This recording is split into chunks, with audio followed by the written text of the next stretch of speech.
This is a RealWear HMT1. It's not glasses. It's a head-mounted system. You wear it on a hard helmet or you wear it on a bump cap. It's not something you wear on the nose and on your ears. So it weighs a little bit more, but it's still very comfortable for all-day use. So I'm going to talk about some kind of big picture visionary type stuff because I think you'll probably get inundated with facts and figures and data, and even Pete's really great presentation. I didn't want to become redundant. So there's a few things traveling around that I've noticed and I picked up on, and I've noticed when I've been speaking about them, not a lot of people have run into this stuff, and I think it's really pretty fascinating. So the first thing I'm going to talk a little bit about is this idea of something called centaur chess. How many people in the audience have heard of this? So I've got one guy has heard of centaur chess. So this is really fascinating stuff, and the credit was at EWTS a few weeks ago. Someone on stage was talking about it, and I picked up and stole his riff here because it's really fascinating. The idea is this: so about 7 or 8 years ago, the best human chess player would be beaten every single time by the best computer. And the reason is computers had advanced in speed enough, as you all know, to do tactics very quickly. So it could go through all these different branches and figure out what the best tactic is for the next move. But what isn't as well known is that a mid-level club player on any day of the week can beat the best, strongest computer at chess with the aid of a computer. So when you take, and the reason why they call it centaur, I guess it's human and horse, right, is the fictional character that puts two things together. When you take a computer and you put it together with a human, what it does is it extracts the best tactics that a computer can do and the best abstract thought or synthesis of thought that a human can do, and it places them together in a harmonious relationship. So when we're looking at this thing like Pete was talking about, loss of jobs and things like that, there is something very important to remember, and the military has gone years and years and years with knowing this idea. They call it human in the loop, is that the most sophisticated artificial intelligence in a lot of critical situations never ever beats assisted intelligence. And this is an example of it, and I welcome everyone. I think we all should, in the space that we're kind of in, get to know this particular idea. Because the idea promotes the idea of us being assisted by computers on into the future, the next 30, 40, 50 years, versus us being completely displaced or replaced by computers. Okay? Another thing, another fun one I did this one at Terran Action if you guys were there. So how many people in the audience believe that this game is a augmented reality game? Okay, got about 50%. Okay, now you know the punchline, right? So how many people feel that this is a game that just so happens to use augmented reality in one aspect of it? Okay, about the other half. So the answer is the second, and I'll tell you why. I haven't played it very much myself, but I have a 19-year-old and 18-year-old that played it fairly religiously for the first 3 or 4 months after it was released. And what they told me is, Dad, this is not an augmented reality game. I know these newspapers are saying this, and you're celebrating it every night and telling me how great this game is for augmented reality.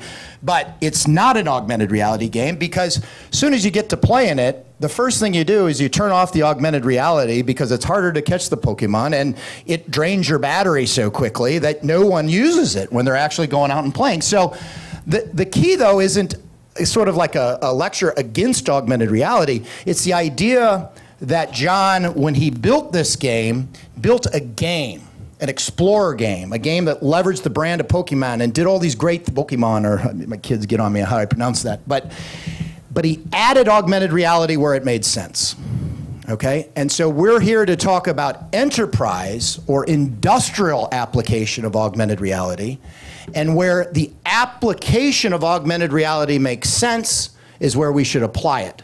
So we shouldn't go into a factory looking for augmented reality applications. We should go into a factory figuring out what is wrong with the maximization of uptime? What is wrong with the efficiency of knowledge transfer between two people? What is wrong with X, Y, Z? Just like the Six Sigma and process improvement folks would do back in the day, they would have a quiver filled with arrows of different tools that they could bring into the space. And in our case, and in this advent of this augmented reality technology, augmented reality is a really, really excellent tool in a lot of use cases. But to get there, and to get information everywhere, we've got some work to do, okay? So let me go into the next one.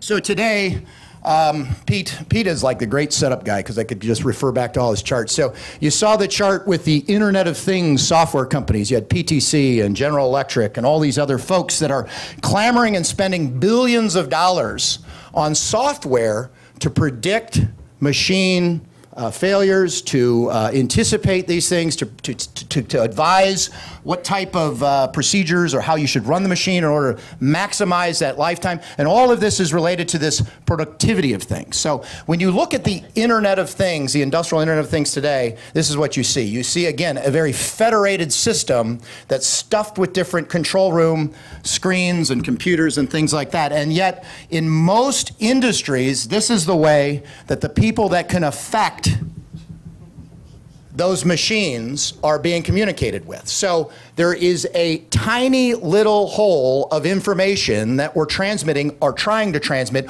all of this good data that we're getting from PTC's ThingWorx platform or GE's Predix platform, a tiny little pipe. And where we want to go is information abundance. We want distributed information. And one of the things Pete said that I'll take a little bit of an exception to, because this is just my own little pet peeve, but he called Industry 4.0 as the fourth industrial revolution. And if you talk to some other thought leaders like Philip Zelikow, who's a University of Virginia professor and a friend of mine, what Philip will tell you that this isn't the fourth industrial revolution. This is the end of the beginning of the information revolution. And the Industry 4.0 that we talk about is the application of the information revolution to industry. So it's really the information revolution that's belying all of these gains in productivity and everything else. And what that is marked by, just like we went from industry federated under steam engine to industry spread out and distributed with electricity, we're doing the same things from a federated control room aspect where information is all hubbed, people come into the hub and then they deploy it out, to distributed information. Things like being able to walk up to a steam generator and see the steam generator in front of you and see level, temperature, inlet pressure, so on and so on and so on. Have a little control panel that just jumps up onto your screen as you walk up to the system, instead of taking that two-way Motorola radio and going back to the control. What's going on with this? What's going on with that? So we all know that if we had this paradigm where information was everywhere, that would, I think, Pete gave us all the proof points that it would improve our accuracy, it would improve our safety, it would improve our awareness, our situational awareness, and of course, improve productivity, and then that equates to more money and more revenue and less cost. So why don't we just implement it? Why aren't every single person in the world wearing HoloLens right now and start reaping the benefits of these 30, 40, 50, 80% gains that everyone's talking about? Well, there's some problems. There's some blockers, if you will, in the roadmap to get there. And part of it just has to do with the nature of industry. And if you look at this, if you look at the nature of industry, only in the recent history, in the last 5 to 10, well, not even 10 years, but 5 years, have we begun to electronify our information, to take paper and pencil and put it into PDFs. And so we're deploying now at scale tablets, handheld tablets, not the best and most well-suitable device for people that have to have their hands free, climbing towers, working on systems. The other problem with immersive AR is application content. So I actually have another slide here for this. Application content. So there isn't standards. I saw IEEE is here, so I'm glad they're here, and I hope we start driving standards around the way we communicate with immersive AR, around the way we display information, or the way we gesture, and this goes that, there's go. I mean, if you look at any smartphone, you have the same pinch to zoom, you have the same swipe to go to the next screen. Those same sort of standards need to get incorporated into immersive AR, and for that to be something that I think will take off and start to scale.